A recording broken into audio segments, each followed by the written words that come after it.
Well, hi everybody. So I thought today, and let me actually pull up the agenda as well. Sorry for my technical difficulties. But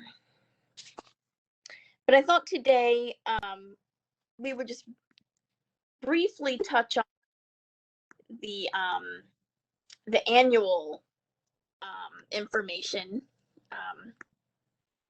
which April goes along with that now. Sorry, I'm still trying to get my computer to pull the information. Give me just a second. And I'm actually working today. I'm normally off on Tuesdays, which allows me to do these meetings, but because of the thunderstorms, I got called into work. So I'm trying to do this while working. So please forgive me if I get a call or something and have to step away. Again, normally I'm off on Tuesdays, and then I've been asked to work. So couldn't turn them down. We're having severe storms. But basically, just briefly touch on the annual report, mostly to see if you guys have questions. I mean, you've all had it for a while, so I don't know that we really need to go through it. But just more to see if you guys had any questions, or if there's anything that you guys have been wondering about that didn't get covered in the report, or anything that I missed.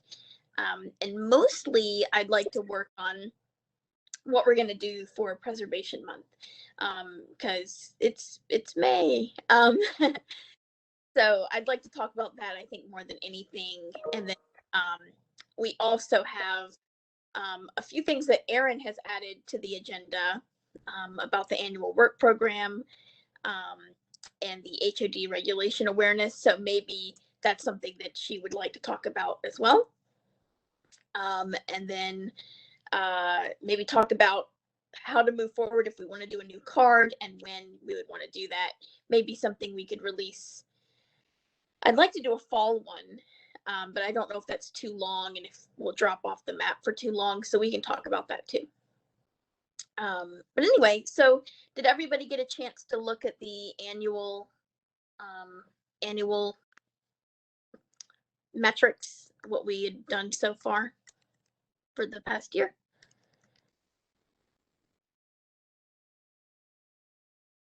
Yes, no? As y'all know, I've been completely consumed with my husband's illness, which is the craziest thing ever. So I must say I did not get to see it, but he is improving, and but we're not out of the woods yet. It is just a very rare situation that he has had, but it's slowly but surely. Anyway, so I apologize. Good. It's okay. It's not a big deal. Kind of pull it up myself. So basically, it was a quick look at what we had done pretty much since we've gotten started. Because, we do our monthly reports and kind of look at what we're doing every month. But this is a look at like what we have done in the past, well, really the past 2 years, right? But basically since, at least since I've been here, because that's as far back as I'm able to report on, because I wasn't here before that. So during the time since, I guess, 2019, summer of 2019, we have reached almost 300,000 people locally.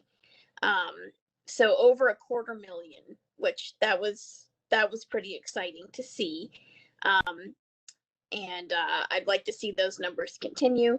We've also grown from 431 followers to almost 2,000 followers at this point. So that's a nice big jump, especially considering,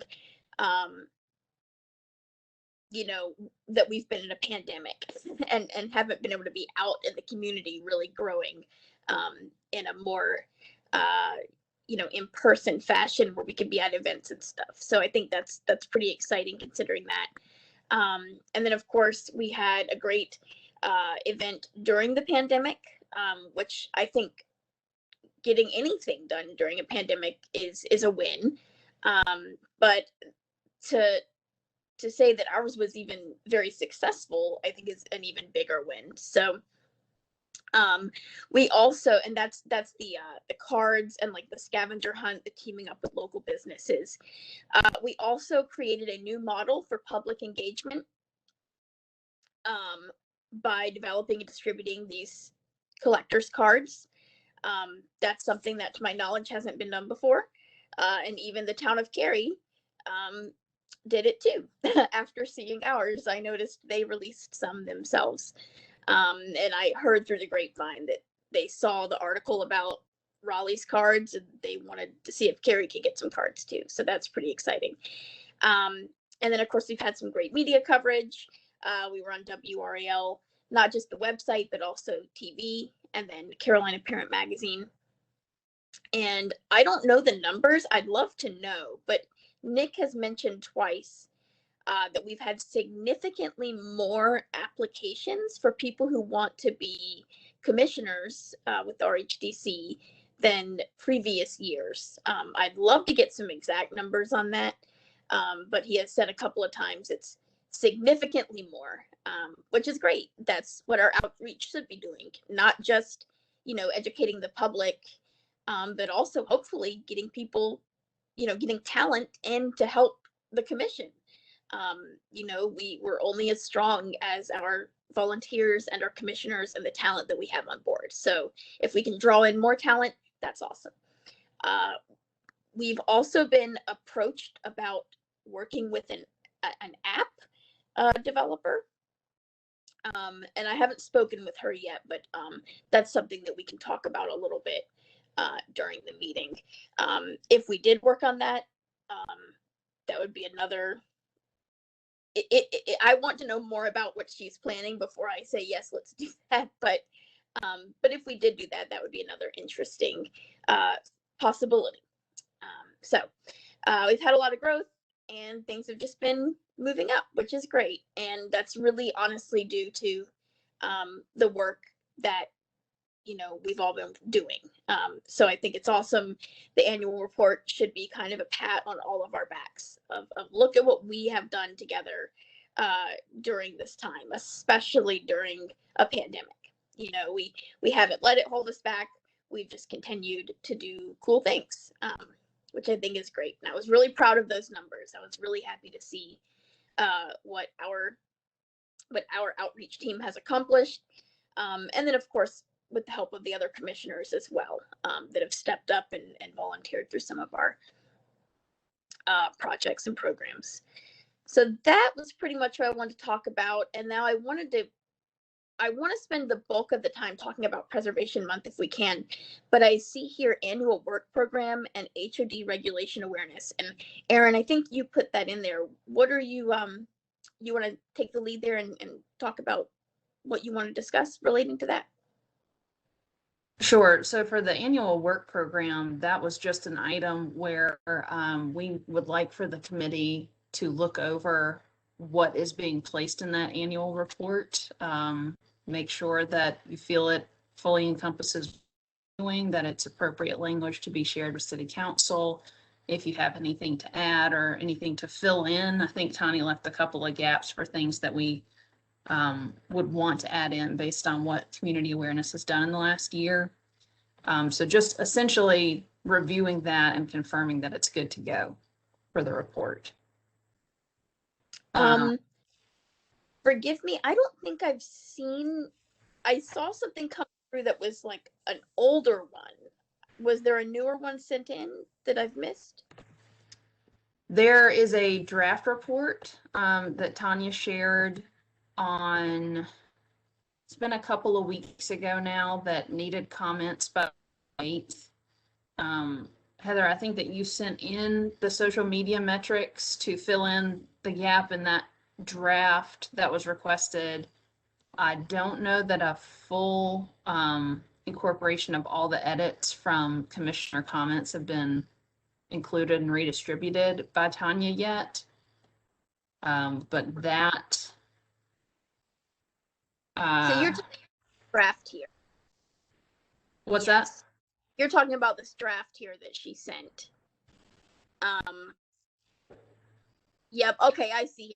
all it says is like historic cards, March, social media in 2020, RHDC added Instagram, followers have increased. It doesn't have much in here. That's the one you're talking about, correct? Yes. So Okay. making sure that we get everything into that document that we need to have in there. And with the goal in mind that City Council only has so much time to be reading all of these reports. So how do we get it in there in a concise way? Right. So I sent in response to that.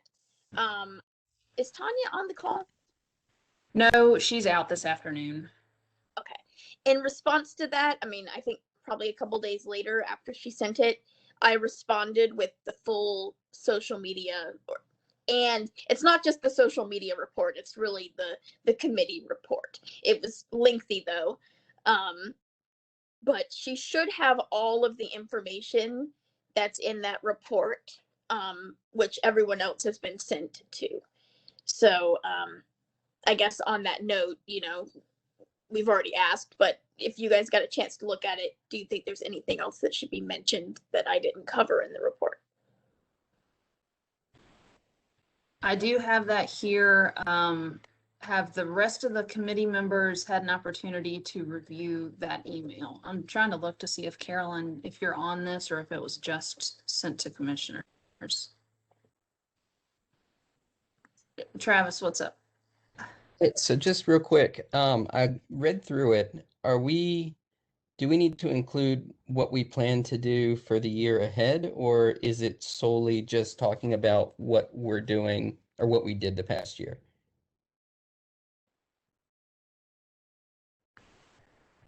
I believe that it's both. Colette, is that correct?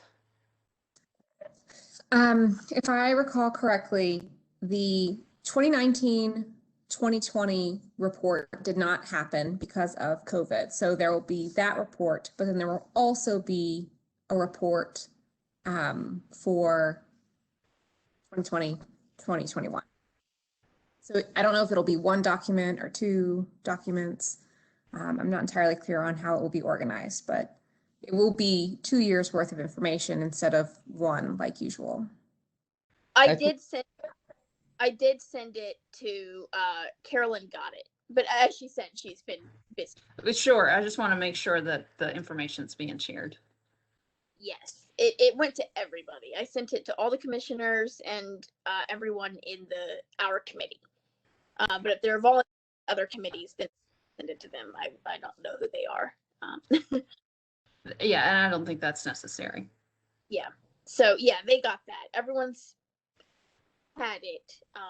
And then I sent like the full report, and then I also sent like a little snippet at the top. So if people didn't want to go in and read the whole thing, but they just wanted a brief understanding, that is there as well. So all of that has been sent to Tanya and to everybody. I broke it down by the measurable wins. So like just like a bullet point of like, here's like the big wins that we want to highlight. And then I also broke it down to like, I called it educational wins, because they're not like measurable statistics, but they clearly were benefits that we added to the community during that time. And then I just had a little section talking about the immense growth that we've had on our digital presence, and then the innovative use of history as a marketing tool for local businesses, which I actually think is pretty fascinating because we're basically allowing locally owned businesses that are in historic buildings to use that history as a marketing tool to drive traffic to their buildings. But that benefits us too, because then we are like able to step in and help with that, and businesses will then want to interact with us, and it just makes history a more desirable thing, right? If you can use history as a marketing tool, and we sort of spearhead it. Yeah, I do think we need to be careful not to highlight profit-making potential of the RHDC as the, public board, commission, nonprofit conglomerate that we are. So stressing the educational component about that and the business's ability to share that educational opportunity and Do you, engage with the public, I think that's important. I wouldn't want to, I'm not sure that we should be highlighting essentially money-making opportunities. you mean money making for us or money making for local businesses? In terms of just marketing for local businesses, since Gotcha. the goal would be the educational outreach of the Community Awareness Committee on behalf of our HTC, not helping local businesses market. That's That's fair. the I way. agree. Perhaps the way to do it is to say we've added additional voices to get the word out about Raleigh's history. That way you are saying that they are doing something for us, we're doing something for them, but you're not mentioning a money-making capability. But we've added additional voices because they will then tell people about their historic place, but we don't mention that, and therefore they're going to make more money. It's Well, more. there's no mention in the section. It doesn't talk about money. It just talks about keeping the public engaged through these collectible cards, which gained significant media coverage and generated positive sentiment for the local businesses. So it wasn't about money for the local businesses. It's about generating sentiment for the local businesses because of their historic, work, or that being in a historic building, whether they helped, restore the historic building, or whether they're just in it. So we didn't talk about marketing as far as getting money. We talked about marketing as far as building positive sentiment and utilizing history as a tool for building this sentiment to remind the public of their deep roots in the city.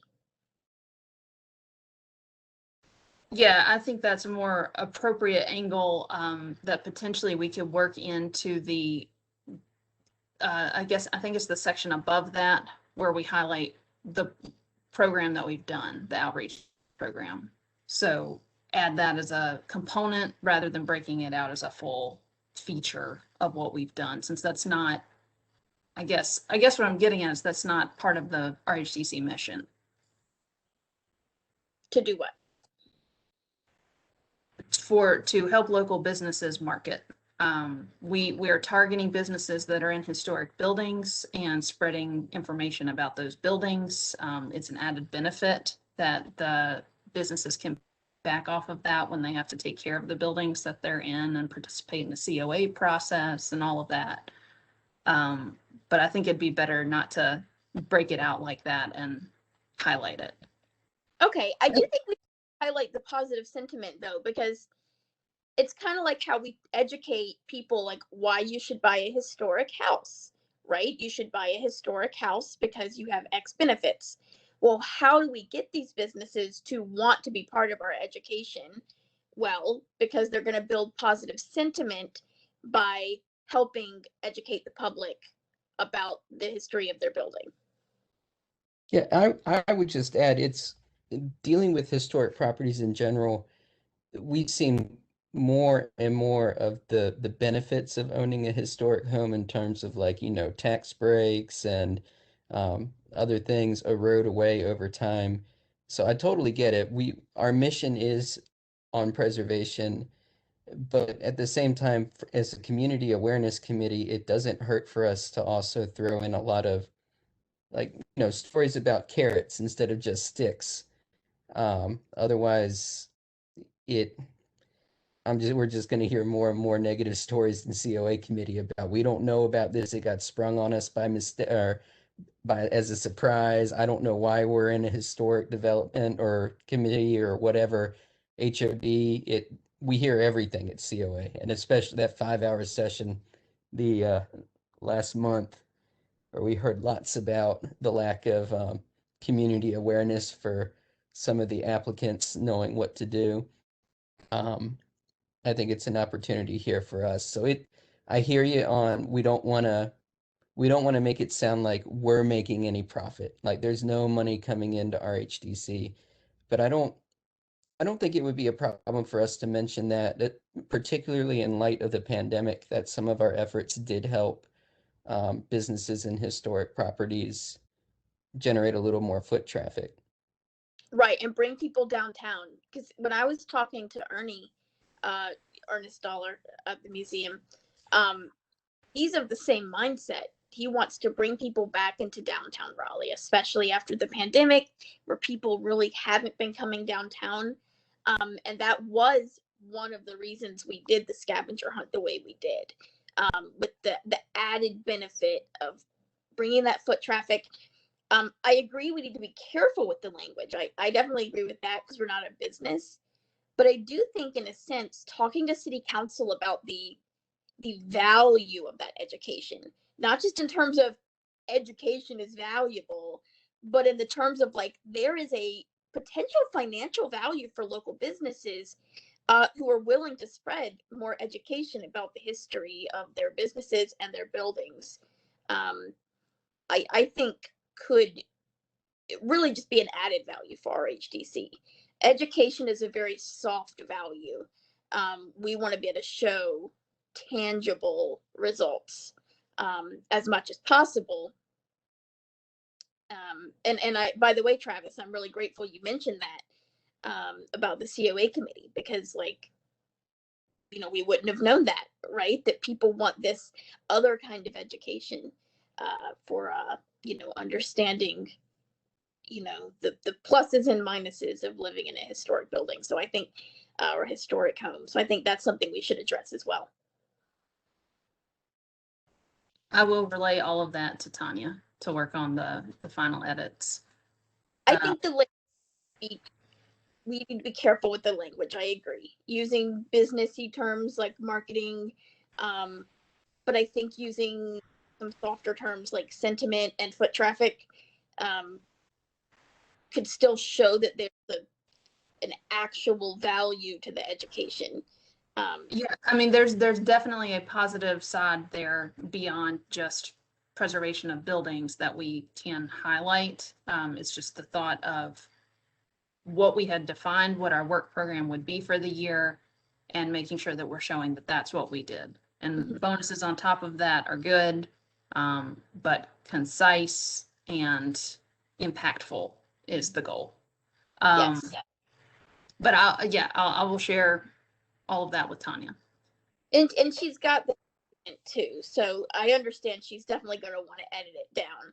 I wanted to send her as much as I could so that she would know kind of what's important to include to city council, but I could just give her everything. I also talked about our enhanced collaboration, whether, because as far as, I mean, the first year I was here, we definitely did some collaboration, and we did have a really great collaboration coming up that unfortunately was canceled due to the pandemic, which we were teaming up with local business and the bicycle organization. I can't think of Oaks and Spokes. So we did have a really great collaboration planned that fell through, unfortunately. But we can talk about that we had been teaming up with businesses to help with the education component this year. We want to not just lean on our own reach, which is not immense, but have other people helping with that kind of helping spread the education. So we did a lot of collaborating, especially during a pandemic. To be able to do that kind of collaboration is great. And we also used our own platform to highlight the work of other historic organizations that were, doing education sessions or cleanups of cemeteries and things like that. And then we also teamed up with, I actually don't know the commission, but Tanya, she had a meeting with, it was me and Ian and Tanya. I can't remember if you were there, Aaron. I'm sorry. But we met with another commission that had been asked by city council to specifically do more work on highlighting African American history. And we had a meeting with them to kind of brainstorm together ways that we could collaborate with another commission, which I think That's fantastic. The more we can get commissions, finding common goals and working together on certain things.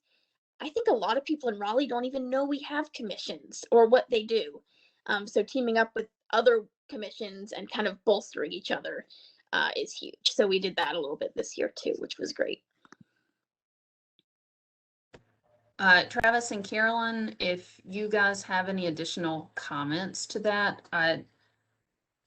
to what Heather has sent out in terms of a COA work report, not COA, CA, community awareness. That's the committee we're in right now. We would welcome anything else that you'd like to add. Just let us know. I think that the timelines are such right now that this won't come back to community awareness before the full commission needs to approve the work report and send it to city council. I'm not 100% on that, but I think that that's the way the calendar works out because they have to have it by July 1st, right, Colette? I might be making that up just based on the fact that we're reporting through July 1st, but that's my birthday. Oh, all right. Happy birthday. Well, happy 2 months early birthday. So the other item that I had added to the agenda was something that Nick and the full commission pushed to us, to this committee at the last business meeting. There was a lot of discussion, and a lot of this did come out of the most recent series of COA meetings where there were homeowners that claimed to not know what they were and weren't allowed to do. Potential discussion about how we can reach out to realtors to get them involved so that people know when they buy a house what the situation is, what the rules are. And that was referred to us to try to figure out how or what we can do with that. I don't think we need to get into that too much today because I want Tanya here to give you a good breakdown of what's been done in the past. Essentially, trying to snag every homeowner as soon as they purchase their house. We don't have a mechanism to know when that happens so that we can reach out to them individually. I know that there have been some sort of seminars that we've hosted for individual realty firms that have reached out that work a lot in the historic districts to try and help their realtors become familiar so that they can guide potential buyers on what the situation is in any given neighborhood. But we've also sent out newsletters or flyer, an annual, hey, you're in the historic district, don't forget, kind of situation to make sure that more of a re-education for everybody that's there, refresher, reminder, and then to catch anybody that's come in the last year. It's my understanding that almost every city struggles with how to get that awareness up, but it's been a request from the full commission recently that we essentially tackle another round of whatever that needs to be, because we've had a lot of people moving into the districts in the last year or two, and we haven't really reached out in that time, that at least not since I've been here, and that's a year and a few months now. So how we can get that process moving again and what it looks like.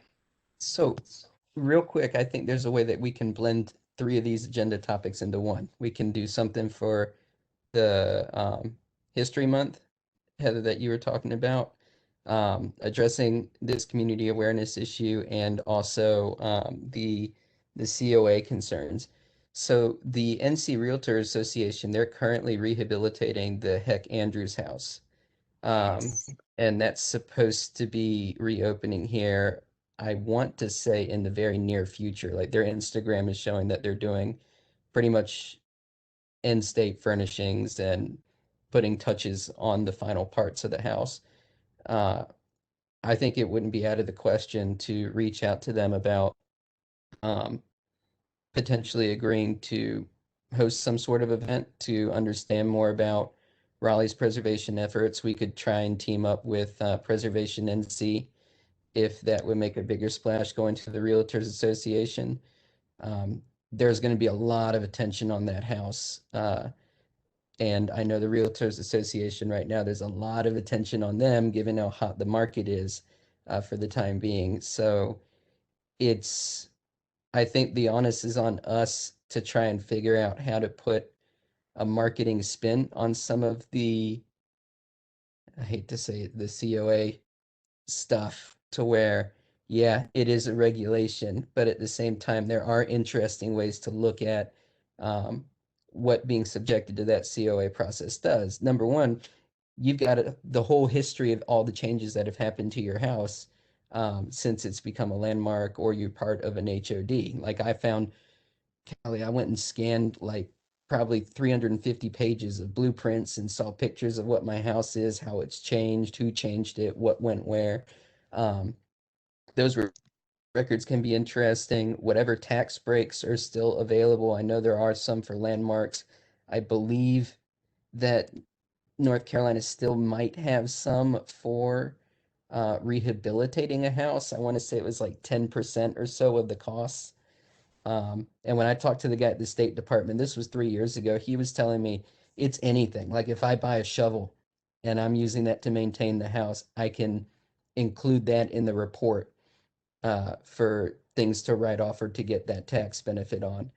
Um, Realtors would love that kind of information because when people are coming in with sky high prices and you can tell them, well, hey, there are some things here to help defer the costs as long as you play by the rules. I'm sure they'd be happy to inform buyers about that. Yeah, that's a great idea. And I mean, people would love an opportunity to, if we did an event in the home or near the home, people would love the opportunity to see it. So I think it would draw a lot of attention. Um, yeah, that's a great idea. That's a great idea, especially with things starting to open up again. So I've got that written down, that maybe we can reach out to them. We need a better understanding of when they're going to reopen, but we could definitely talk to them about setting something up, you know, for the summer or fall, whenever they're ready for that. I think the other thing is someone here has already been in the Heck Andrews house before it got its facelift, and we could potentially offer like some before and after photos to them, or um, live streaming a tour through it or anything, because they're really trying to get the word out, and I think it might be a way for us to tie something in, because I know historically we've had trouble working together with the Realtors Association on this stuff. Yeah, you know, I've actually worked with the Realtors Association. I took them on a trolley tour, uh, at which the Heck Andrews house was the main stop. It was probably a year and a half ago or more now, probably 2 years, because the pandemic makes time wonky. So I've worked with them, to tell them the history of the house and other houses around Raleigh. Um, and they really were excited about that. So I think that would be great. And Ian also has some great photos of inside the house. So between his photos and my photos, we could even, you know, set up like a, you know, we could share them on social media. We could maybe like blow some of them up, make like a little gallery for people to look at if they want to come to the event. Um, I think a live stream would be amazing for RHDC. If we could offer a live stream tour of that house, um, and like promote that we're going to be doing that. And then during the live stream, we could show them the house, but maybe talk a little bit about the benefits of living in a historic house and, you know, that kind of thing. Kind of use it as an education, not just of the history of the house, but of the, you know, what to expect if you live in a historic home. um, I, yeah. I was just going to say, I think that, Travis, the angle you have of the benefits are the way to go in, because I think people hear about it and they go, oh no, I'm doomed. I can't do this. I can't do that. But you're talking about the benefits, and then all the publicity that Heck Andrews has gotten. And it's just such a beautiful house that the family was in my church. So there's a lot about that family within our church history. So I've been involved with just asking, talking to them periodically, but there is so much about the family, the house, and everything, and it's right in a prominent place, and they're doing such a beautiful job. I think anything we can do to come off of that, connecting to the benefits to Raleigh, to you, when you have something like that. So it's a pretty amazing prospect. Quick question. Do you by any chance have any relationship with the NC Realtors Association or connections there? I don't mind reaching out to them, but I want to see if you have any stronger connections than I do, if you would be a better person than anyone out there, any of us. Let me check back with who I was talking to early on in the process, and I'll find out, because just I'll look back and I'll let you know. I'll let you know, because they were pretty much interested in knowing about the family. I don't know if you know the woman's name, who was the daughter of them, but she has a fascinating name. Gladys. Fanny Exile Scudder Heck. And the reason her name is Exile is her father moved them out of the South to a more protected area during the Civil War. And so they were in exile. That's why that is her long name, which I think is sort of a funny story. Well, I definitely would like to collect some stories of the family. Just in general, that would be great for our social media, especially if we're starting to promote that kind of event. So if you want to collect some of that stuff together, that would be really helpful. And Travis, do you have any connections or relationships with the NC Realtors Association? I can ask my uncle. He's been a realtor, retired. He did it for like 20, 30 years. And my cousin's a realtor also. So I can ask them. I don't know though. Check on that. And I mean, worst case scenario, I do have a connection there, but I mostly just wanted to check if anybody had a stronger connection. I gave them a tour a couple of years ago. So that, whether they remember me or not, I'm sure it doesn't matter. I'm sure we can reach out to them regardless, but it's just always nice to have someone who has an in, if possible. So we'll definitely keep that on our to-do list. And I think the first thing is just to kind of maybe reach out to them and find out, when they would be open to that kind of thing, and if, and then we can talk to them about, a tour, an event, any multiple layers of things that we could do with them. Travis, on that note, what other things, since you kind of have some insider knowledge, I do think we should be doing more. We do a lot of outreach about just like the history of cool buildings, and obviously that does really well on social media. But like, is there something we could be doing, kind of something immediate or long term, other than the Heck Andrews, to get that information out? Like, should we be emailing? Should we be having an email list of people in historic homes? Do we mail them like a flyer? Or should we just implement it into our social media? Would that reach the necessary people? It's and Colette and Aaron are going to know better than I, but honestly, you've got two different issues. You've got, how do we notify people who are buying a property because they don't currently live in a historic district or a landmark? And then how do we notify people who are in an HOD, HODS, or a landmark? Colette or Aaron, do we have any way through the planning department of sending out a notification like they do for a rezoning for everybody residing in an HOD or landmark?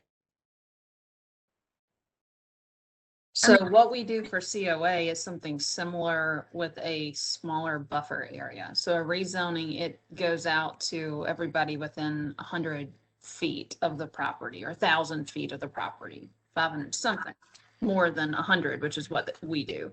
Right. And there is a tool in iMaps to select a subject property and expand that buffer and get a mailing list.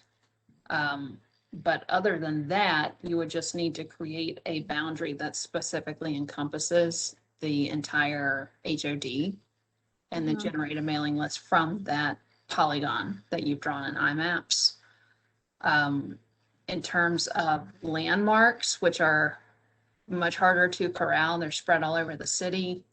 I think that would just have to be looking at our list of existing landmarks and then going to find the owners in IMAPs and see what the listed mailing address is. So getting that list together of mailing addresses would be a step that took some work if we wanted to reach everybody that needs to know about the COA process. There's a guy I follow on Twitter who I know works, I'm pretty sure he's a City of Raleigh employee, and he is like, he's always making maps. He's a programmer, and he's apparently got the ability to go in like ArcGIS and run custom queries and whatnot. And That's if he exactly what we're doing in IMAPs. Oh, it with is? Okay, so addressing, you're still yes. restricted. Dang. Do you Uh, think that we should work on, or do you think there's a better, simpler way? Or is that the best way to send out direct mail, or should we find another way? How have we traditionally, have we ever done this before? Like reached out to, how did we do it in the past? We used to have a newsletter that went out, I think 3 times a year. So we had a regular interval of touching base with the HODs. I don't know how we updated the mailing list for that, if it was an opt-in situation. Colette, were you working here when that was still going out? Nope, but the mailing list would be the same. It's pulled from the county parcel map. So that would be the only way to get addresses. Maybe is that something we should consider restarting, or was there a reason that we stopped? So you're going to have cost in printing the newsletter and mailing it out. That's obvious. The other part is how effective it's going to be. Because I know those zoning notifications, and I also get like a lot of these thick pieces of cardboard about the BRT. It's just almost instinctual to throw it out and shred it. And I know, circling back to what we did with the cards, the idea that was kind of in my head is, instead of sending them like a rezoning notice, was if we sent them one of those cards.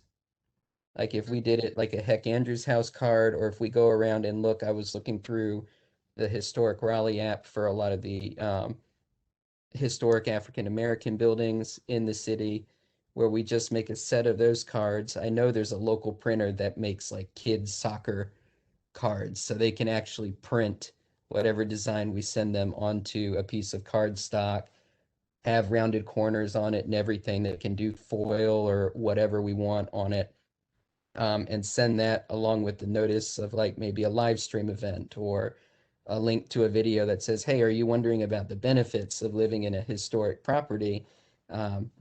Join us to learn about how to save money on your taxes, or how to do all this other stuff. Like, just, we don't want to let them know, hey, you need to get a COA. We want to let them know, hey, there's something in this for you. I have a thought that just popped into my head from you talking about that. Some simple things we could do, and I do think that's a really good idea. But some simple things that might work, and let me know your thoughts on this. One, what if we created a Facebook group, right? At first, it wouldn't do much. It would just be small. A group specifically for homeowners and historic homes in Raleigh, right? Like there's already a group that's like, you grew up in Raleigh, North Carolina when, or I'm from Raleigh. What if we created a group that's specifically for Raleigh homeowners that are in historic homes? And then that way, rather than them following RHDC on Facebook, where they may or may not realize that's what we do, this would be like in very common language. Everyone would be part of that group, and we could have instant access to anyone who basically opts in. So we could update that group specifically. People could ask questions in it, And it would be just like a digital like gathering space for Raleigh homeowners that have historic homes. So that's one thing we could do. Another thing we could maybe do, just for simplicity's sake, from time to time, and what made me think of this, Travis, was you saying, like kind of asking, like, hey, do you want to learn more about owning a historic home or whatever we make our tagline? Make a Facebook event that's just that. That's like, seminar, learn more about owning a historic home or whatever, we would come up with a more creative title. And then we could just do a live stream educating people on that. Like maybe like just a short live stream with like one or two, key points. And then like maybe every few months we do another live stream with a couple of key points, but we would build an event around it on Facebook, hopefully getting the word out. So the combination of having like a group where these types of homeowners could gather, but also having like regular, like little short seminars or live streams might be an easy starting point. And that way, at the very least, if people say they don't feel like they're getting any information, we would have something to point them to and say, we are doing outreach with this. Here's where it is. And then they would have somewhere they could sign up or join from that point on if they want updates, right? So the next time someone complains, well, I didn't get any update, I didn't know any of this, you're not doing a good job, we could say, we're so sorry, here is where all of that information lives, and then they could be part of that community. It would take some time to grow it, but that's just a thought. And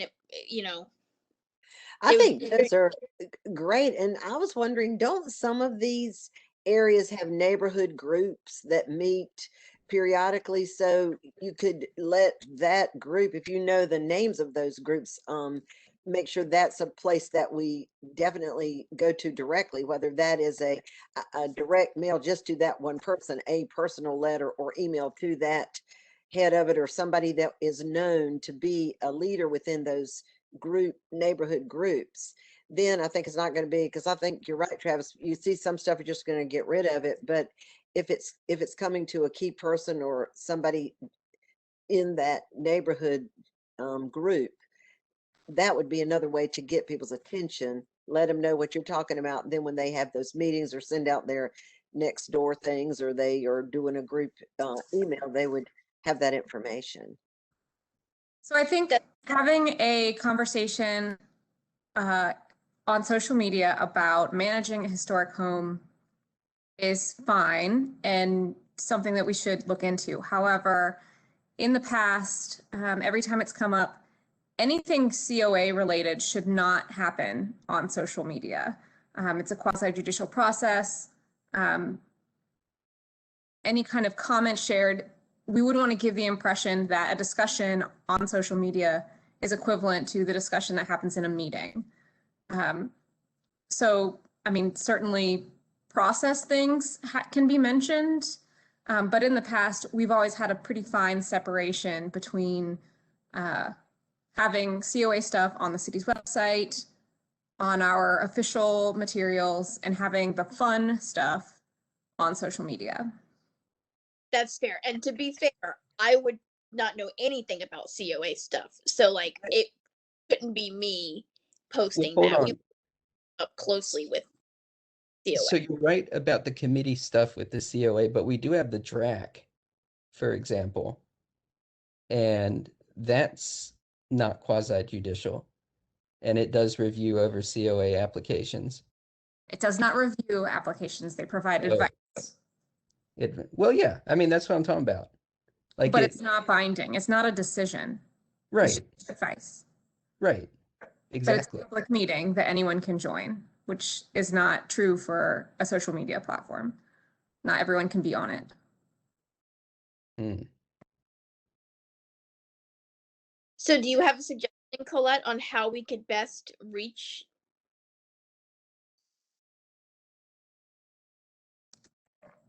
I mean, restarting the newsletter, I think, is a worthy idea. But there's no way for us to successfully reach everyone.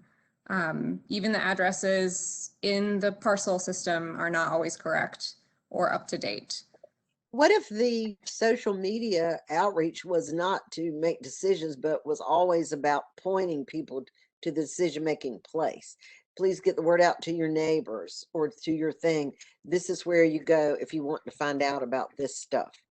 In other words, some way to use the fact that mail, direct mail, all that stuff tossed, just some way to say, we're just trying to tell people where to go to get what they need. And we would be able to say that much through social media, right? That wouldn't be a problem, right? And then Okay. Social media to promote where they can go to find that information. Okay. This might be, I'm going to say this because we're coming up on 5 o'clock and I know I have to get back to work, but is it possible that we could have a meeting with members from the outreach committee and members from the COA committee together? Because I think that's how we're going to best come up with a good strategy. Because outreach, I don't know anything about it. We have Travis, which is really helpful, but possibly setting up a time. It doesn't have to be, I don't know if it has to be an official meeting or not. I'm not sure how that works. It does. Okay. Maybe if we could set up some kind of meeting between the two committees, I really think we could answer each other's questions and come up with a best practice. I mean, could we just put it in the business meeting agenda? We could, but I think it's going to be a lot of discussion. And I know that, I mean, I don't mind doing that, but I could see it being some back and forth. You want to try that to start? Why don't we put it in the business meeting agenda to start? And then we'll see if that gets us far enough along. I think that's a good. Yeah, because I mean, any special meeting I think has to be 30 days notice anyway, so we'd be past the next business meeting. Gotcha. Okay, well, let's do that then. Let's put it in the business meeting, and hopefully we can knock it out there. So in the last business meeting, it was sent to CA committee to try to figure out what we can do in terms of alerting homeowners and realtors and everybody involved in selling and taking care of historic properties in Raleigh, what this process means and what being in a historic district means. So our report back at the business meeting will be, here are some of the ideas we discussed. We're still brainstorming. We're very interested, COA committee, in hearing what you think the important points need to be from your world and whatever Yes. we disseminate. I would highlight the need about the notification, like getting the addresses. So if Tanya has the old newsletter address list, we can utilize that. I But wouldn't. It's over 10 years old, probably at this point. I would imagine that more than 75% of those property owners are no longer property owners. okay, then it's figuring out how to fix that issue. Because if that's the only Oh, it's mechanism, easy to pull the addresses. I mean, it takes time, but it's not.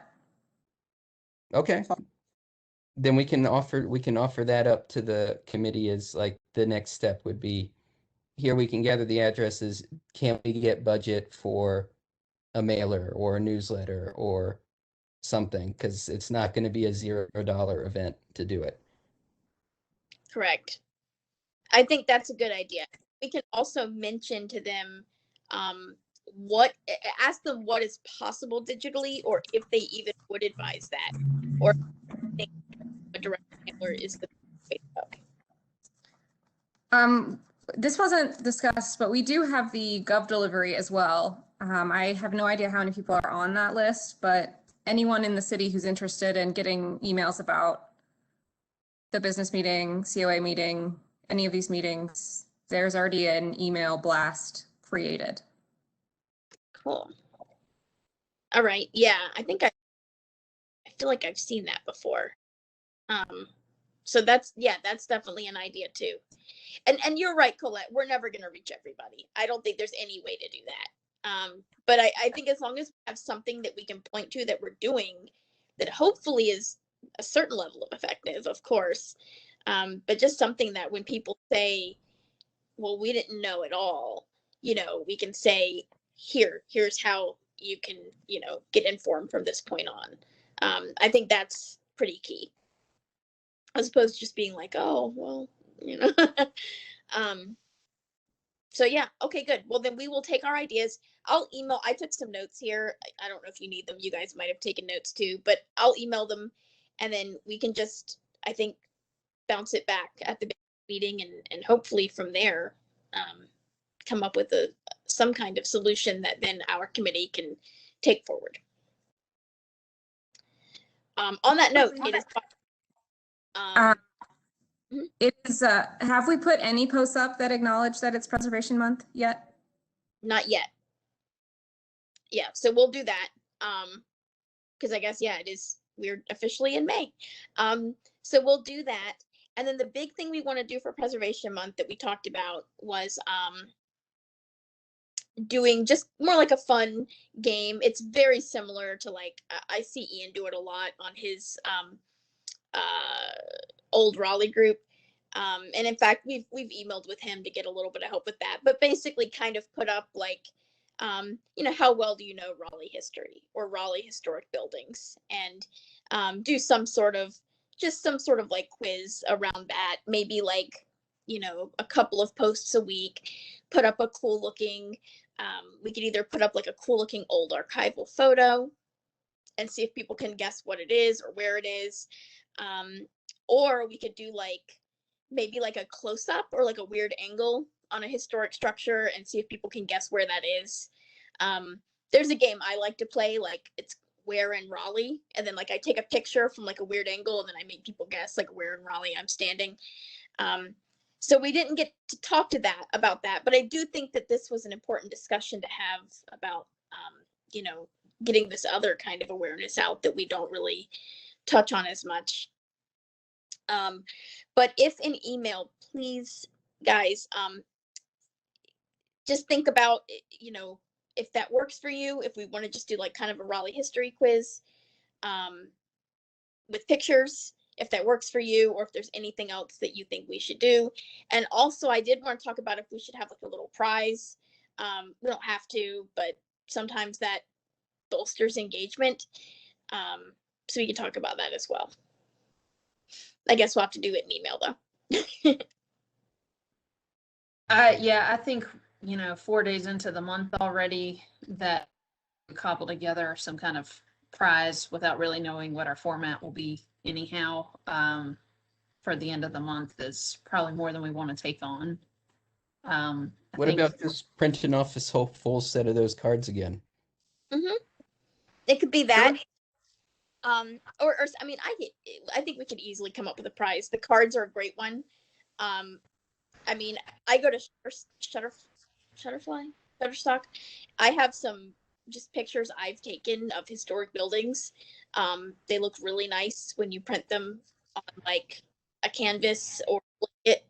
I've done that a lot for Carrie, and it tends to be pretty popular. So I mean, it's pretty inexpensive, and it's a really nice little gift that's Raleigh history oriented. So I don't think a prize is going to be the difficult thing.